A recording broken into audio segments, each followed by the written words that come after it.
Hey everybody. Yeah, no, that's a really bad intro. That's like a, oh, hey, I didn't see you there. I'm only planning on doing the video. So, yeah, let me get this camera set up a little bit better. Anyway, so yeah, guys, here we are doing our recap for this past week. We were crawling out of the hole on our way into town, about ready to enjoy some of Solaris Day. Yeah, we went to Cooper's, we got cleaned up, and we made our way on into the festival. Cooper was then when we were on our way to his house to go get cleaned up, was dragged up stage to give the beginning blessings for it, and in his filth and blood splattered armor. Yeah, so he was very embarrassed about that, but he had to do it anyway, and so he did, and he said, I'm gonna make it quick, and gave a quick blessing and said, let's go all have fun. From there we went to Cooper's. We got all cleaned up. We didn't meet his family because, well, they were all out enjoying the celebration. So at this point, Cooper got himself dressed in some Solaris regalia and proceeded to go about wanting to go out and enjoy the festival. We all went out with him. Cooper, Soren, and Gesh decided to take part in the big game that was going on called Squash Goblin, or as everyone else who doesn't have an accent would say it, Squash Goblin.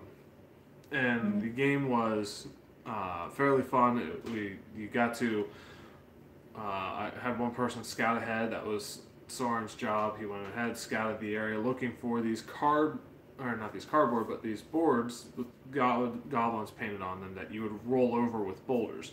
So Gesh and Cooper were pushing the boulder.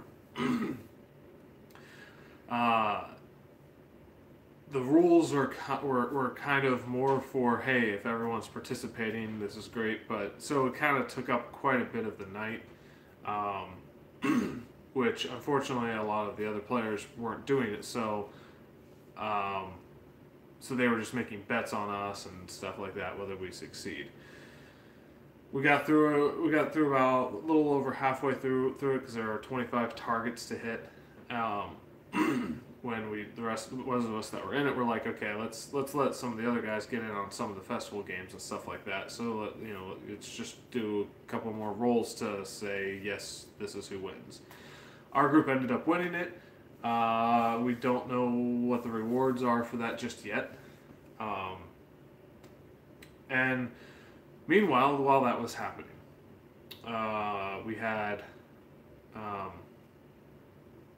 Ackerth was just kind of pulling a moody bit where he was not paying attention to anything really in particular. He was kind of side-eyeing, Miguel, kind of being playful and affectionate towards Dramira. They were off drinking, getting their hair put into beads and things, beads put into their hair and things like that. And I guess at one point, some backstory came out from Miguel. This is right after we had finished the event, and Cooper had kind of suggested drinks for everyone, and Soren, he was grabbing a drink, and all of that talk was going on while Miguel and Dramira were having a little moment. And unfortunately, one thing that our group isn't as good about right now is kind of finding a way to have one thing going on at a time. And it didn't help that we had the game going on. But sometimes when we start getting into roleplay stuff, we tend to not have a little bit going on over here and a little bit going on over here, and it kind of, and I think that's also part and parcel to having a big group. So I don't know, because I would have loved to have heard some of that backstory stuff, but I was too involved in the role play with Cooper and Akerith and Gesh to really focus in on it. Actually, I think by this time Gesh had left because I think he had to leave at that point. The person that plays Gesh. Anyway, so Miguel and Dramira had a bit of a moment talking about Tulio. That's as much as I know about it. And not that Miguel has this overly complicated backstory. He's told us several times. He was he was basic criminal style background. You know, you didn't grow up in the best of way, and the next thing you know, you found someone else to kind of just be partners in crime with, and that's kind of just the basic background of how his story went. But it would have been nice to get some of that emotional feeling from that. Regardless, what ended up happening is Soren grabs a drink, looks over at Dramira and Miguel and says, "Miguel, if I pass out, find a good spot for me to rest."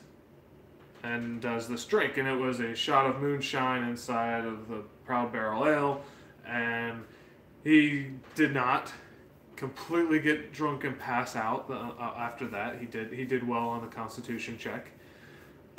And what came from that is he was drunk. Well, what comes from when you're drunk? The things that you want to get off your chest, you just say. So I have a 3-page background for Soren. The highlighted aspects are what everyone now knows. And I show you that really quickly, even though I know that it's quite possible to pause right there, scroll and zoom in and figure out everything that you don't know, but I'm hoping my players won't be like that. I'm hoping the guys will be like, yeah, okay. They didn't know that Soren is not his real name. They didn't know who his parents' names were. And he just actually, "Hey, you guys know that Soren's not even my real name."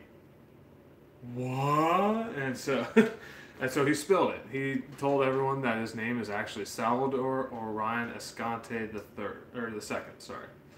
And that his father was the first, and that his mother is Gabrielle Sofia Escante. And I have to look at the notes because it's been a while since I've actually had to think about this part of the background. And they knew he grew up in an orphanage. They knew he taught himself to read and write in Burdusk. Tried his hands at magic, failed at it. Knew that he got involved in the library more because he didn't really get along with the kids around him. They knew about the time that they chased him out till outside of town, and he had an incident with I believe an air elemental is what it is, that just struck him with elemental force, and that's ever since then his eyes have had this fogginess about them, the stormy cloud look to it, and that he was able to read. Good Lord, what is that language? Primordial, there we go. He was able to read Primordial afterwards.